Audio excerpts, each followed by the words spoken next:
Hello, everyone. We welcome you to our Sunday morning roundtable discussion. We're very glad you could join us today for our wonderful subject on everlasting punishment. We are recording today from the Plainfield Christian Science Church Independent, Plainfield, New Jersey, in the United States of America. And we welcome you all. We'll start today with our prayer. I'm reading from page 279 and 165 of Miscellany. God is Father, infinite, and this great truth, when understood in its divine metaphysics, will establish the brotherhood of man and wars and demonstrate on earth peace, goodwill toward men. Goodness never fails to receive its reward. For goodness makes life a blessing. As an active portion of one stupendous whole, goodness identifies man with universal good. Thus may each member of this church rise above the oft-repeated inquiry, "What am I?" To the scientific response, I am able to impart truth, health, and happiness. And this is my rock of salvation and my reason for existing. Mary Baker Eddy. That is just beautiful. I love that. Thank you. A reason for existing. No other reason. All right, the watching point. Watch number 280. Watch lest you believe that you can live along in a peaceful sense of the reality of good, maintain a high sense of God, and establish this consciousness so that it is permanent by mild methods. Mrs. Eddy once said, Jesus spake as one having authority. The mild and pleasant words to a patient will do when it is to quiet fear. But when there is a real clinch with error to destroy it, you must command as one having authority. In miscellaneous writings, Mrs. Eddy tells us that we must doff our lavender kid zeal and become real and consecrated warriors. Students who dodge all conflict with the lie until such conflict is forced upon him, they sometimes trace this reluctance to a fear that in such warfare they may lose God or their metaphysical thought. Yet one must prove his understanding to be stronger than the lying effort of evil to maintain its claims before he can claim to be a real Christian Scientist. Students must take what they have learned and demonstrate it with dominion. They must come in contact with the claims of error and come off victorious by proving their ability to maintain their scientific thought in spite of all contrary evidence. Then they can rightly claim that the truth has been nailed home through the hammer of tribulation, so that which seemed wrathful to human sense has become an angel entertained unawares. Mrs. Eddy said, "It is not enough to smile and look pleasant when talking to the devil. Speak with authority. Stamp your foot if necessary, and command it to come out of him, as Jesus did. The smile and pleasantness will be all right when you are out of the flesh, but in the flesh, you must strive." Thank you very much. Yeah. Comments? I liked where it said, stamp your foot, speak with authority. It's not being nice. It means business. Yes. When you're dealing with a demon, an error that seems entrenched, that's what you have to do. You can't get around it. You can't avoid it. I tried for years. I was soft-spoken and nice, and it doesn't work. That was the difference with Mrs. Evans. I've never seen a practitioner like that before. She would just blast the heck out of things. And and rightfully so. And I've told this story, but I can remember being in a kitchen in a house I no longer live in. I was just so tired of being tossed to and fro and being sick for months and this and that because I had allowed my thought to get fearful and negative. I had just been too nice, and I began this new way of living and stamped my foot, spoke with authority, sang that hymn, Rouse ye, face the foe, said, I'm not having this anymore. I'm done with you. And that was a pivotal point. That's why I remember it. Mm-hmm. Because up until then, I was just, reading the textbook and saying some things, but not with that conviction, not with that power. You can't avoid this. As I said, I tried to avoid it for years. It did not work. You have to doff your lavender kid's zeal. And first you do it in your own thought. Then you are capable and ready to do it when other people are held by demons, which they are not handling themselves. And you have to do it, because if you don't, it'll try to jump you. Mm-hmm. Someone trying to speak? What? Okay, well, whoever it is, we can't hear. Hmm? Well, I'll just say, if you also try to avoid conflict, when conflict does come, it usually comes in a big way, and then you're not prepared to handle it.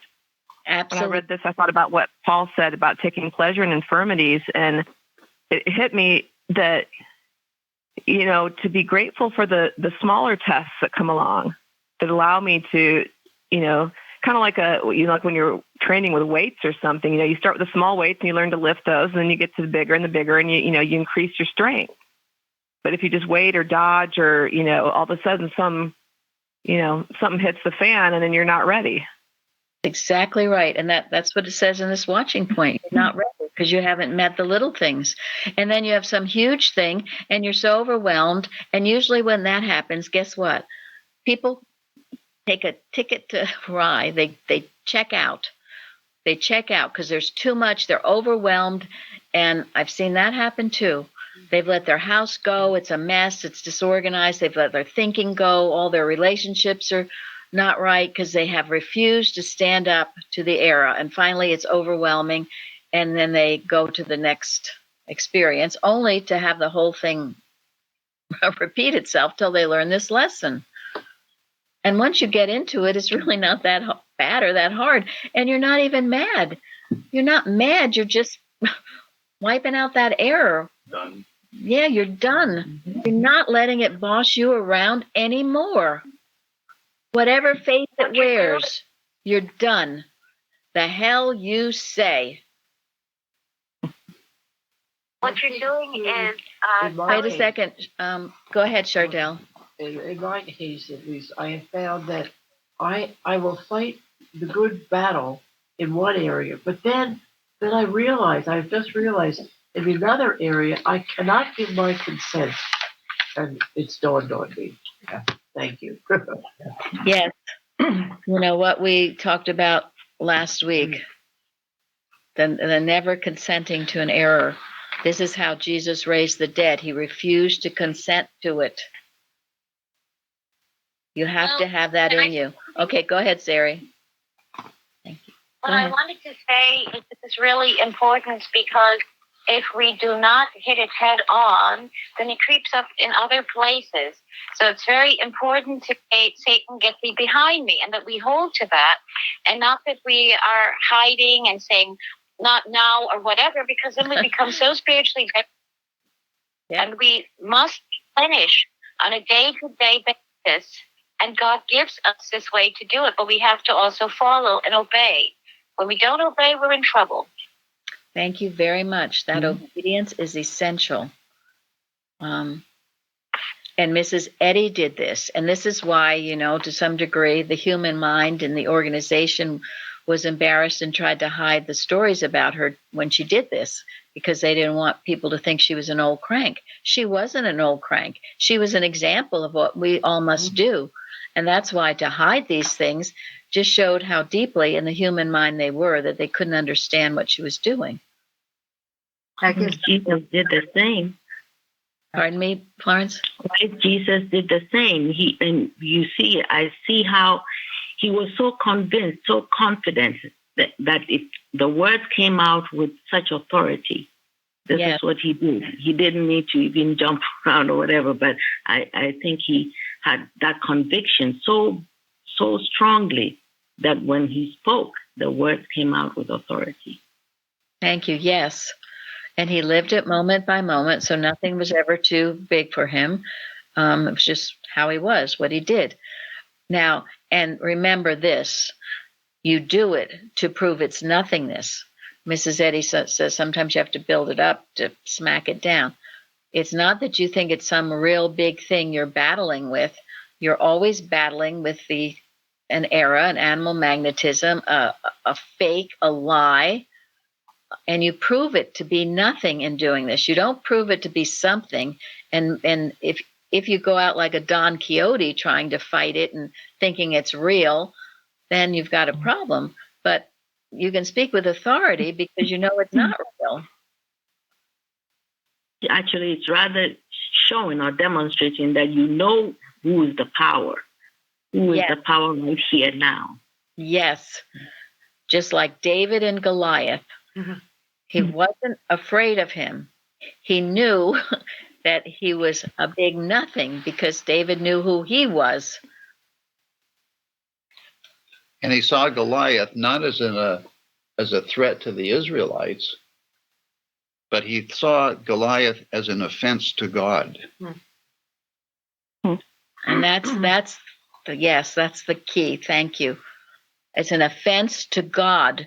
And these things that go on that are an offense to God, you have that right and that authority.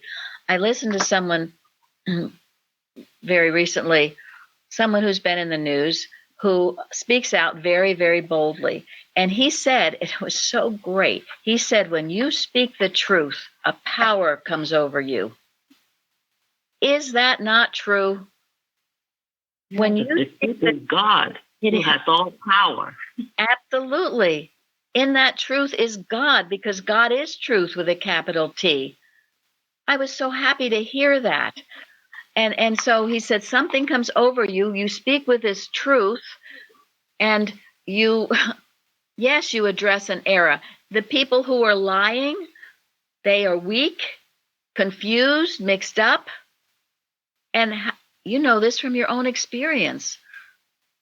God forbid you start a lie, it weakens you. And all of this goes along with honesty is spiritual power. Dishonesty is human weakness, which forfeits divine help. Now, I declare this daily for our news media, for everything. I know those who speak the truth have that power come over them. Those who are lying are forfeiting God's help, and they are a jumbo mumbo gumbo that no one's going to listen to or understand. This is how we work. Also, in the lesson this week, which is very important to work with, and this is the weekend that those so-called Satanists are in Boston. It's ending, I think, today. It says, for as one man's disobedience, many were made sinners, so by the obedience of one shall many be made righteous. Moreover, the law entered that the offense might abound. But where sin abounded, grace did much more abound. Remember this. Right where sin is abounding, grace is much more abounding. And my definition of grace that I love, that I don't know if I made up, or I got some of it from the 1828 dictionary, I know. It's spirit or influence of God operating in man to strengthen and regenerate.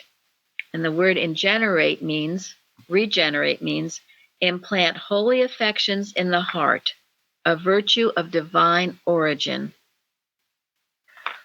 Right where that sin is abounding, God is working to plant holy affections in the heart of those people. First, apply it to yourself, and then to others, where there seems to be any kind of a problem. grace is much more abounding. For sin shall not have dominion over you, for ye are not under the law, that human law, but under grace. So no, for you, the sin cannot have dominion over you, because God is implanting holy affections in your heart. You're going to want to know him.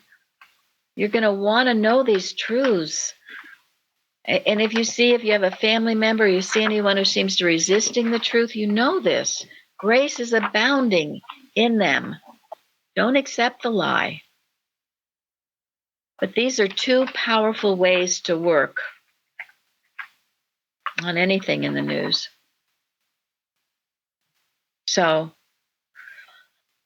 I just wanted to say something from the watch about when it says when there is a real clinch with error. I looked up clinch, and it says a struggle or scuffle at close quarters, especially when you're too closely engaged for full arm blows. Oh, good. That's great. Thank you very much. And I'm sure we've all felt in the thick of it like that. Yes. And it's wonderful because this all goes along with our topic, everlasting punishment. How not to have it. How not to have it. You don't have it because you take your stand moment by moment. So it's not pushing you around, and pretty soon you do.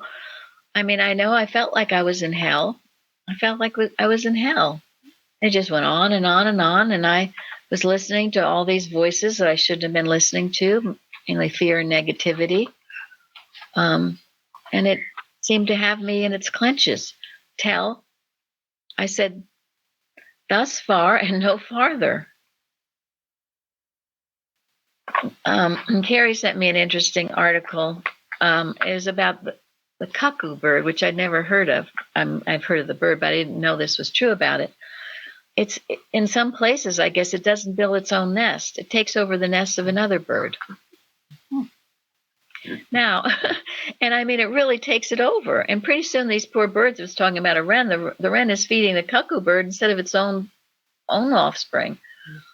I mean, it's got a lot of gall. But this is why it's called aggressive animal magnetism. Think of it. This is how error works, doesn't it? Comes in, tries to take over everything. Pretty soon, you're listening to all these voices and you feel so helpless. Don't let the cuckoo bird come in and take over your nest. Certainly doesn't have to. It's not of God. But I thought that was a very good illustration of how it tries to work. So, in that article, it's called "The True Course," and by Mary Cusack. In thinking of this picture, we find it illustrates, among several lessons, the necessity of observing the rule for our protection on page 392 of Science and Health. Stand porter at the door of thought, admitting only such conclusions as you wish realized in bodily results, and you will control yourself harmoniously. When we are unwatchful, is not the intruder permitted to enter our mental home, bringing thoughts of malice, jealousy, envy, hate, hurt pride, wounded feelings, self-pity? Is this not the interloper nourished by listening to its pleadings, which insists that resentment is natural and justifiable, which insists that I have a reason to feel sorry for myself or my feelings are wounded? And when the suggestion is admitted, the legitimate family, right thoughts, is deprived of its rightful nutriment, that hidden manna, which is the knowledge of divine love's omnipresence and man's unchangeable at one-ment with the divine principle God, the true consciousness which feeds and rightly nourishes the hungry heart. So when you're listening to the cuckoo bird, cuckoo, cuckoo, you'll become cuckoo.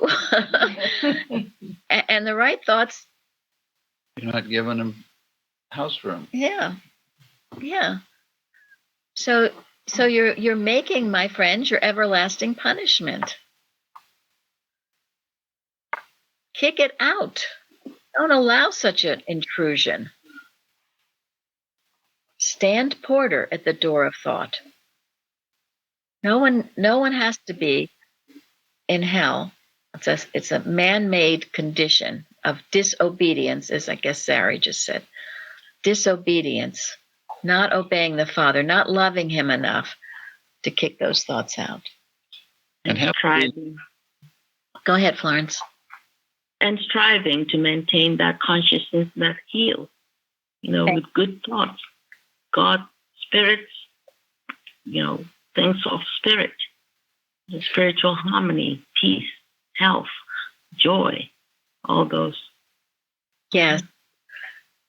And, truly, once you establish that, you do experience heaven on earth. But you have to guard it and not allow this other stuff come in, and it tries in various ways. Go ahead. And haven't we had many, many testimonies about healings that resulted from resisting the devil and seeing it flee from you? Yes. Yeah, I mean, this is what the watching point is about. Take a mental 2x4 to the suggestion that says you are sick or unhappy or whatever. It requires a mental 2x4, and when you apply it, don't be surprised when the error tries to come back and say, "Oh yeah," and make you feel even worse. Keep at it, and if you keep at it, you will overcome it. It will in fact flee from you. And it's just like, Lenny was talking about. It's a good illustration. You're lifting the weights, you're building your muscles. So maybe at first you're very weak with this. Mentally. Mentally weak. Mm-hmm. So it does try again, and it'll try again. So you keep lifting the weights. Mrs. Evans used to talk about lifting the calf, didn't she? You'd start lifting a calf when it's a calf, so it's not very heavy. You lift it every day. So when it becomes a huge, full-blown steer or whatever, you can still lift it because you've been doing it every day. But you got to do it every day. You can't avoid it. Someone was saying, oh, putting it off till tomorrow. No, can't put it off till tomorrow. Go ahead. I just was thinking of, you keep lifting it so you can keep chucking that ball. So Yeah. And it's a glorious work. What else do we have to do? And as Florence read so beautifully about, it's a reason for our existing, to express these qualities of God and to help others. And when we are disobedient and when we don't do these things, in belief, it could seem to affect others, right? When you're not doing what you should, it gives other people more things to work on and work out because you're not doing your job. So that is one thing I found here is the number one person you have to protect the church against or your family or whatever is yourself. Oh, yeah. So yeah, you better work on that. Yeah, what were you saying about saying something good about that? That I don't know. Anyway, well, maybe it was that. But yeah, you don't want to be the weak link in the chain. Definitely not. And you also have to know there is no weak link. You have to know there is no weak link because yes, you admit to a weak link, then oh my gosh, I could be a weak link. No, we're all the expression, the divine image, but it takes the daily work. Now this article goes on to say, and this is what Florence was saying, fidelity to truth brings the peaceable fruit of righteousness. The real inhabitants of the home, which are true satisfaction, contentment, peace, trust, confidence, joy, harmony, faith, strength, spiritual understanding. When these qualities of mind are expressed, we have on our whole armor, which is our sure defense against the deceitful encroachments of the belief of evil. Then will God's government be manifested. Love will reign in our dwelling, the secret place of the Most High. For God is indeed near to them who love and sincerely obey him. This great sense of peace comes over when you're obedient to God and you keep those other thoughts out. It's not worth leaving the Father's house to indulge in resentment or self-pity or comparison or negativity. These are the little foxes that spoil the vine, draws you out, just like the cuckoo. Pretty soon it's got your whole nest. And you're in everlasting punishment until you stop it. Giving an inch and it takes a mile. Yep, that's it. Yep. So cut it off before it starts. Yes. Yeah, and that has been very good in some of the testimonies given. It's been how instant you are in that truth. You immediately cut it out. So it can't take any manifestation in your life. It doesn't grow into something else. You heal all that resentment in your side, that hate you feel inside. It doesn't grow into some cancer 3 years from now. I'm being very blunt, but if you're going to indulge in that in belief, it'll seem to come to something else. You can't do it. And over and over in the lesson, what does Mrs. Eddy say? The design of love is to reform the sinner. You suffer until you stop it. Divine love corrects and governs man. It doesn't seem like. Go ahead. No, I saw what you just said in several instances when I was a Christian Science nurse. The presenting error is, they have this wound or something. But when you go into it after a while, you find out the problem that has existed between the person and their family member, or how many members. It's amazing. It's true. Open wound, unhealed wound is unhealed things in your thought, things you haven't given up. You just feel wounded by somebody or something.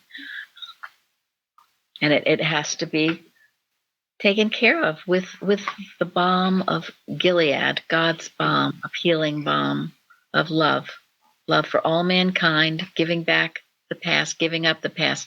Now, whatever the problem is, whether it calls itself a wound or cancer or cold or whatever, is no more true than the so-called mental thing that seemed to have started it all. It's all error. It's all mortal mind. So we know the body doesn't speak. It's all mortal mind. You're just having a conversation with mortal mind, and it's a big mess. So get into that divine mind. That's why it's so important to know that God is your mind. You're not going to discuss error. You're not going to hold on to these errors, and they're not going to be manifested in your life in any way. No, thank you. Now, Chardell sent me something that she said she and Linda had found a while ago. They weren't sure who wrote it, but do you have it? No, it's called Stand. Yeah, okay, read it. Okay. Speak up loudly so they can hear you. All right, it's long. It's not that long. Okay. Stand, author unknown.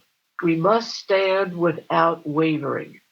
There need not be much mental work done. Be still and know that I am God, and all is all that's really necessary. The harder you work mentally sometimes, the more real the claim appears. So do as Jesus did. Expect the word to heal instantly. Now, the next step is to hold fast to this. Let this Christ rise in you. How? First, practice peace. Jesus said, "My peace I give unto you." We do not recognize the importance of these words, nor of what Paul said. None of these things move me. Speak peace to the turmoil within, hundreds of times a day. Learn what that word means. Speak it to all things and persons, either verbally or mentally, and especially to yourself. When you acquire quietness of heart, when knowing that you are one with all the power there is, when you consciously feel peace, because there is nothing else but that peace for God's likeness, then you take the next step, possession. A sense of possession is as much a law of your being as the distinct eternal sense of health of the distinct sense of activity. Practice having this sense of all things and then having dominion over all things. Doesn't Mrs. Eddy say, God giving all, man having all that God gives? Doesn't that mean anything to you? I believe that this possession of what God gives us, and He gives all, is the step leading to the understanding of dominion, or that which gives us what seems to be lacking. Wow, that's wonderful. We found it. We were on Wednesday when we were first coming, and there it was. Well, it's beautiful, those steps that you take. Yeah. And standing. Yes. And then saying, peace be still. I love, this is in that article, God is Individual Consciousness by Bicknell Young, where he says, when Jesus stilled the waves, his only words were, peace be still. Mark 4. Isn't this a wonderful treatment? Peace be still. It becomes necessary for us to realize a peace be still to every disturbance, to every disturbed thought, and therefore to all discordant or inharmonious outer conditions. When Jesus said, peace be still, he was not directing his thought to the troubled waves or to the storm.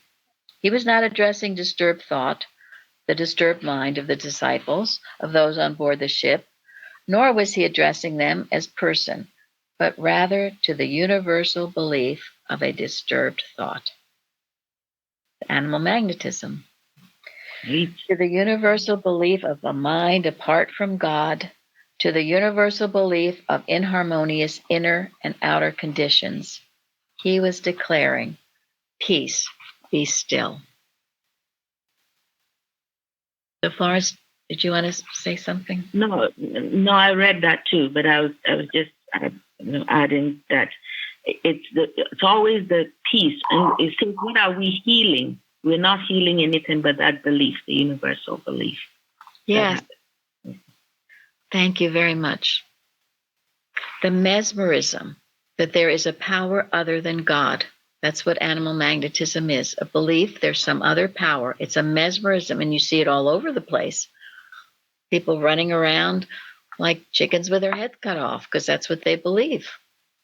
And to that, we say, peace, be still.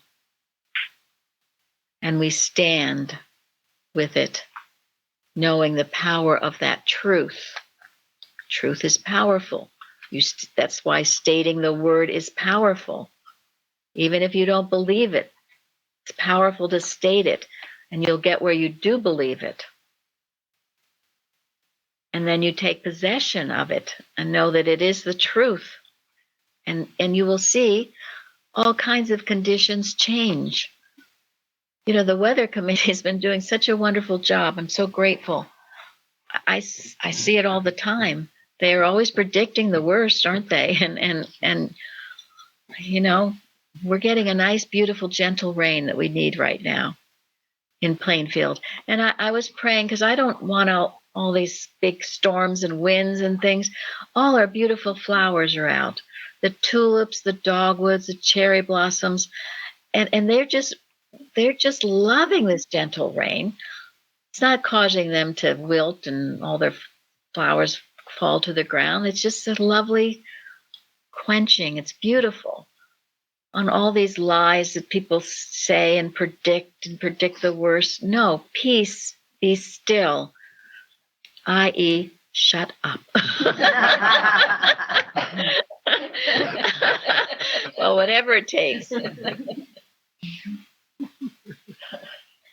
So then I was led, because I was cleaning out my cabinet full of papers. I have to make room for more papers. Anyway, there's a wonderful article. I have a feeling it came from Parthens, but anyway, it's on our website. It's called Don't Forget to Anoint the Shield. Okay, and author unknown.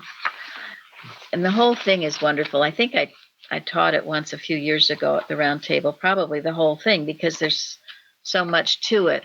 But this idea of, what we're saying about taking your stand, having the armor of God on, protecting your home, which should be filled with the consciousness of God, standing porter at the door of thought so these thoughts don't come in, so you're not subject to everlasting punishment, which nobody needs or wants. It would seem sometimes to start, as we've talked about, with sinning. They're all definitions of sinning. Certainly you can, the more obvious ones like killing someone or committing adultery or other things that the commandments tell us not to do, stealing. But then there are other ways that it can creep in that you think are all right, like negativity or fear is a big one. Jealousy, covetousness, all of those things are sins. You will suffer, and there ain't nothing nobody can do about it until you stop. You will suffer from it.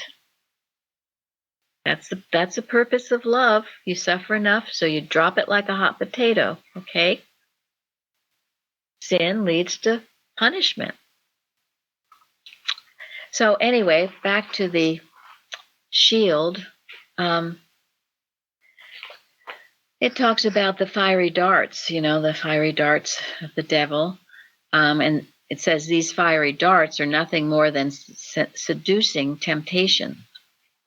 Remember this. Always comes as a temptation, seducing you, trying to get you to believe it's true. In our responsive reading, Psalm 51, it's a beautiful, beautiful psalm. Create in me a clean heart, O God, and renew a right spirit within me. Who wrote that? David. And why was he so repentant? For committing adultery with Bathsheba. Yeah. And killing her husband. Killing her husband. He did some really big ones. And his son had died. His son died. Bathsheba was having his baby. The son died. He was very, very, very repentant, truly repentant. Something you can't fake. Okay? You got to really be on your knees to God and say you're never going to do it again. Otherwise, it's just, BS. You say you're sorry. Got to know you'll never do it again. That is true repentance. When you do that, the suffering ceases. If you don't do it, and if you just say it, you might as well be a Catholic going to the, what's it called? Confession, yeah. It means zero, zippo, nothing. Okay, so these fiery darts are just seducing temptations, which you can say no to. Once these seducing temptations lodge in the flesh, then the results can lead only to one thing: sin. Sin damages the soldier's relationship with his commander, which is God. It endangers his rank. It endangers the lives of the soldiers with whom he serves. So they lodge in the flesh. David made the mistake of standing on the balcony watching Bathsheba bathe, right? Yes. And it says, I think it says, doesn't it say something like it was the springtime of the year and the fighting was over? Taking a little vacation. It worked pretty hard. Okay, I'm going to look at a few things here. Well, I've been a good boy all these years. Yeah, I've been working really hard. Now I'm going to have a little fun.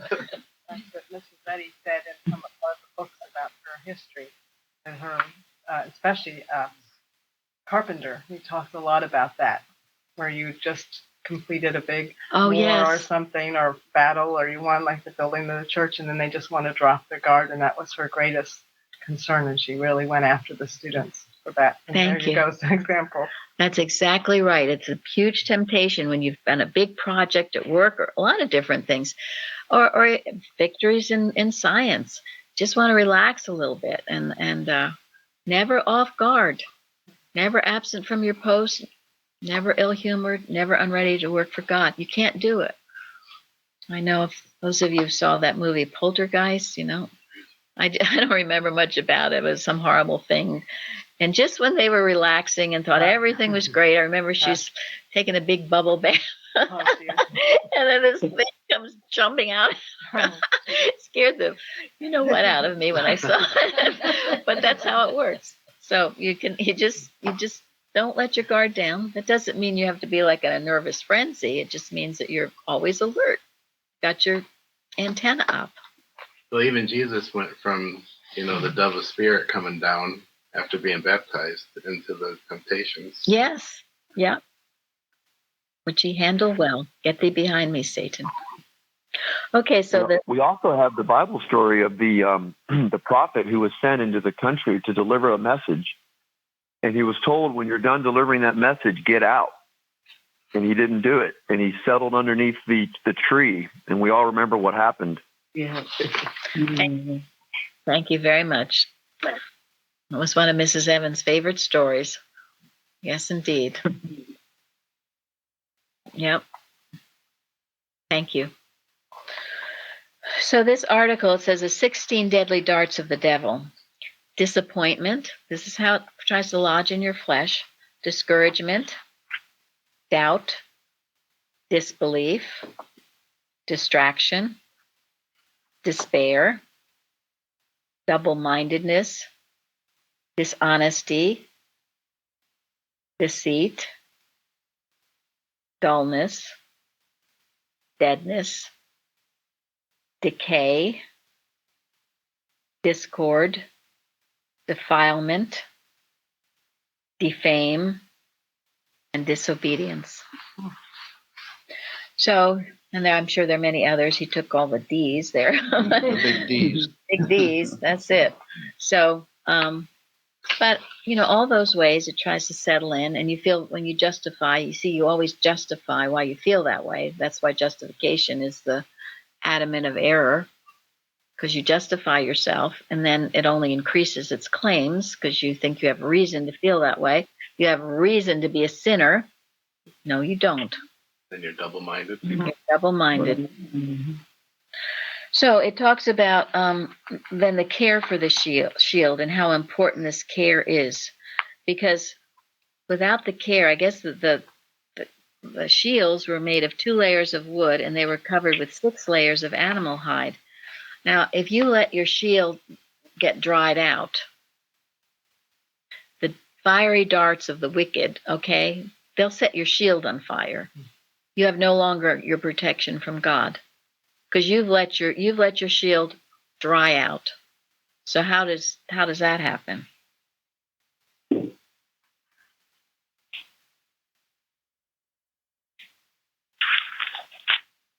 Is that the oil? That's the oil. Thank you very much. That's the oil. The soldiers spent time every day before going into a battle to make sure that their shields were well oiled. Anointing your shield, the name of the article. You put oil, you lubricate it for us. So what does that mean for us? Gratitude. Keeping your joy. Oil of gladness. Consecration. Yes, thank you. The definition of oil in the glossary. Absolutely. Read your lesson and open your thoughts, because the oil is the inspiration that you receive when you are at one with God, when your thought is open to God only. Yes. This is your morning work that you're not supposed to just do during the morning, but take with you all day. You keep yourself lubricated, well oiled. It also said that oil would create, if the sun was shining on the shields, it would blind the enemies. And the arrow will bounce off. The arrow, absolutely. The fiery darts of the wicked do nothing. Nothing. It's anointing. They call it anointing with the Holy Spirit.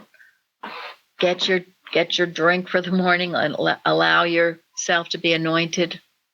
That's why it's in the 23rd Psalm. Anointeth my head with oil, my cup runneth over. Keep yourself fresh every day.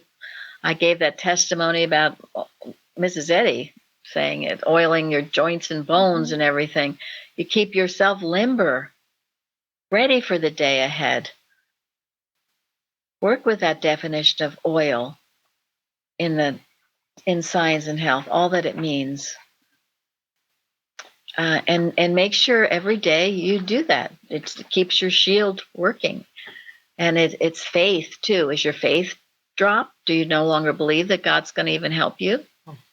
You've lost your oil, my friend. It's something that requires the constant dedication, care. We are in an army. We know that. You're a soldier. Your shield has to be working, right? You don't want to go into battle with a dried up shield that's going to burst into flames. But you allow yourself, I can't tell you how many times you feel, oh, I haven't worked for myself. Oh, goodness me, I haven't worked for myself in weeks. Hello. Seriously, hello. Come on. I've been a Christian Scientist all my life, class taught, done this, done that. Third and fourth generation. No, I haven't worked for myself. Well, what's with that? I mean, does someone have to come to your house and knock on the door? Boom, boom, boom. So-and-so, are you working for yourself this morning? I would hope not. It's something you should do always if you love God and you want. If you love yourself. Maintain yourself as the divine image. That is a very weak and flimsy excuse, my friends. After all these years, you tell me, oh, I haven't been working for myself. Sorry. I'm not very sympathetic to that. You should have it as paramount, and you do your work for yourself, or you can't do your work for the world, can you? So don't let your shield become dry, and make sure you do this and lovingly do it. It's a wonderful thing to do. It's wonderful to think about God anointing your head with oil for the day. You're ready to go. And this will keep you from everlasting punishment. It's well worth it, isn't it? I'm going to end today with something that Nancy sent. Gary will read it. Thank you. Quoting Science and Health, citation 2, we acknowledge God's forgiveness of sin and the destruction of sin, and the spiritual understanding that casts out evil is unreal. But the belief in sin is punished so long as the belief lasts.